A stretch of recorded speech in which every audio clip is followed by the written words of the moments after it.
To introduce our lesson on addition, I want to share with you a book called The Mission of Addition. This is by Brain P Cleary, illustrated by Brian Gable. They have a bunch of these with different topics in the series, so feel free to check them out. But The Mission of Addition is one of my favorites to introduce addition.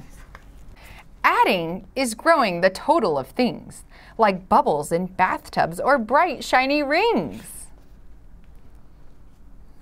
6 yellow buses were parked in a line. 3 pulled behind them, and then there were how many? Can you guess? 9. Good. And I would let them count them.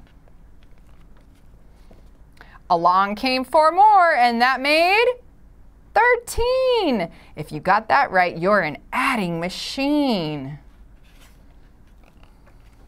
To add is to make bigger the total number of whatever you are counting up, like baseballs in a glove. 7 batters plus 2 more make 9 when they are added. The number just gets bigger with each one who is batted. Now, I want to pause for a moment. Can you think of an instance where adding does not always make bigger? If you said negative integers, you would be correct. So that's the only thing, and not that you're going to talk about that with your kindergarten or first graders, but important for you as a teacher to be aware when you're reading books, check them against larger mathematical ideas, right? Like, is something you're teaching them going to come back to bite them in the butt later on in life? Because it's not always true. We always want to be thinking about this. No amount gets smaller when you're working in addition. Is that always true? The numbers climb from low to high, 'cause that's addition's mission. The Johnsons had one babysitter, Gretchen was her name. She cried, "Help!" So number 2, Miss Higginbottom came. 3rd came Miss Clinklehorn. 4th was Mrs. Stein. So far, this made how many who tried? 4! To keep them all in line. Ooh, those kids do not look like they were making good choices. 5th was Caitlin McName, and 6 was Mr. Lee, and 4 more totaled 10 in all to watch that crew of 3. You see, to add means to increase. It's a way of showing more, whether counting babysitters or bread crusts on the floor. Plus can be used just like and. It helps us when we count, combining all the numbers till we get the full amount. Equals can be used like is or totals, even makes.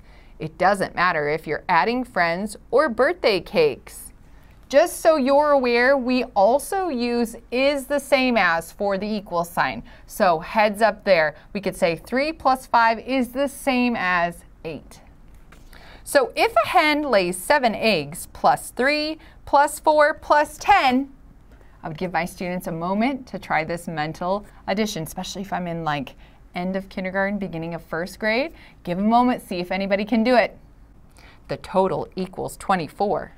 And 1 exhausted hen. In counting the musicians in the marching band at school, you add up all the players from each group. Just look, it's cool. 9 are playing trumpet, plus 3 are on trombone. 2 more jam on flugelhorn, and 6 on saxophone.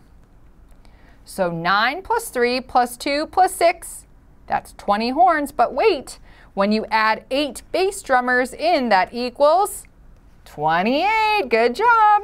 So when it comes to counting, don't worry, fret, or fuss. You'll find that knowing how to add is very much a plus. So what is addition? Do you know? I love that this book ends on a question. Perfect. It almost sets you up as a teacher, that you're doing a lesson on addition, you're going to pull them in with the book, and then you're going to talk about what addition really means. This is definitely one you want to add for your library. I will say it's a little bit small. You can see as I hold it here. But if you use this with a document camera, you can blow it up so that it's bigger for students. And then again, this would be great to put in your classroom library.